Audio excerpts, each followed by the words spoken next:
Dear learners, welcome to the channel again. आज का हमारा टॉपिक रहेगा मोनोपोलिस्टिक कंपटीशन। मोनोपोलिस्टिक कंपटीशन को हिंदी में कहते हैं एकाधिकार बाजार। मोनोपोलिस्टिक कंपटीशन जो होता है एक ऐसा मार्केट स्ट्रक्चर होता है जहां पर बहुत सारी फर्म्स जो होती हैं प्रोडक्ट्स को सेल करती हैं, जो सिमिलर तो होते हैं लेकिन आइडेंटिकल नहीं होते हैं। इसको क्या है इसका एग्जाम्पल अभी आप समझेंगे कुछ कैरेक्टरिस्टिक्स के और एग्जाम्पल्स के माध्यम से।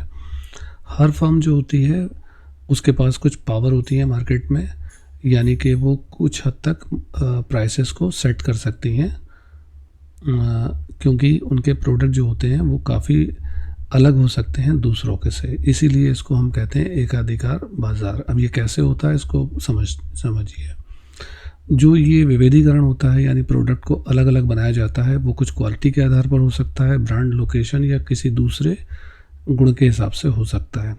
कैरेक्टरिस्टिक्स समझ लीजिए मोनोपोलिस्टिक कंपटीशन की। इसमें बहुत सारे सेलर्स होते हैं जो compete करते हैं मार्केट में और प्रोडक्ट डिफरेंट बनाए जाते हैं। हर फर्म जो होती है ऑफ़र करती है एक प्रोडक्ट को अपने कंपटीशन के आधार पर। ये ब्रांडिंग के आधार पर हो सकता है, क्वालिटी के, फीचर्स के, या किसी कस्टमर सर्विस के आधार पर हो सकता है। तीसरी विशेषता इसमें यह है कि इसमें ऐसे कंपटीशन में आना फ्री एंट्री और फ्री एग्ज़िट होता है, यानी कि कोई भी सेलर बाहर आ जा सकते हैं।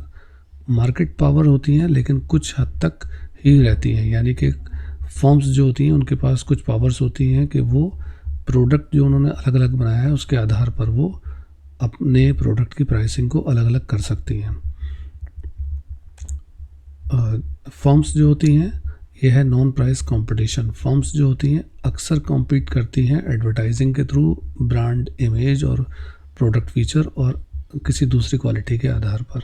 इसका एग्जांपल समझ लीजिए। मोनोपोलिस्टिक कंपटीशन जैसे कोई रेस्टोरेंट है तो रेस्टोरेंट्स तो बहुत सारे हो सकते हैं, लेकिन अलग अलग कुजीन्स, डाइनिंग एक्सपीरियंसेस और सर्विसेज लेवल के आधार पर वो अपने प्रोडक्ट के प्राइस को घटा बढ़ा सकते हैं। ये आधार जो होगा लोकेशन के आधार पर भी हो सकता है या सर्विस क्वालिटी के आधार पर हो सकता है। जैसे क्लोथिंग ब्रांड्स हैं तो जो कपड़े के ब्रांड्स हैं वो कपड़े के ब्रांड्स तो मार्केट में बहुत सारे हैं, लेकिन किसी ने कोई स्टाइल बनाया हुआ है, क्वालिटी है या ब्रांड की जो इमेज उन्होंने बनाई है उसके आधार पर या डिज़ाइन के आधार पर, मार्केट या टारगेट डेमोग्राफिक्स के आधार पर वो अपने कपड़ों को प्राइस को कुछ हद तक घटा बढ़ा सकते हैं।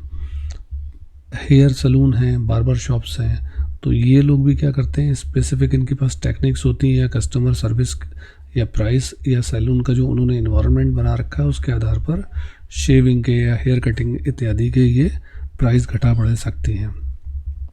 कॉफ़ी शॉप्स हैं जैसे, तो कॉफ़ी शॉप जो है वो अपने कॉफ़ी के जो प्राइसेस हैं उनको भी अपने प्रोडक्ट की जो भी स्पेसिफिक क्वालिटीज़ हैं उसके आधार पर घटा बढ़ा सकते हैं। जैसे कंज्यूमर इलेक्ट्रॉनिक्स हैं तो जैसे ये एप्पल, सैमसंग, हुआई, ये सब जो हैं ये स्मार्टफोन्स में काम कर रहे हैं, लेकिन इनके कुछ स्पेशल फीचर्स हैं, डिज़ाइंस हैं, ब्रांड प्रेस्टीज है इनकी अपनी, तो जिसके आधार पर ये मार्केट में compete करते हैं और क्वालिटी और ब्रांड लॉयल्टी के हिसाब से अपने प्राइस को घटा बढ़ा सकते हैं, उस पर कुछ हद तक कंट्रोल बना सकते हैं।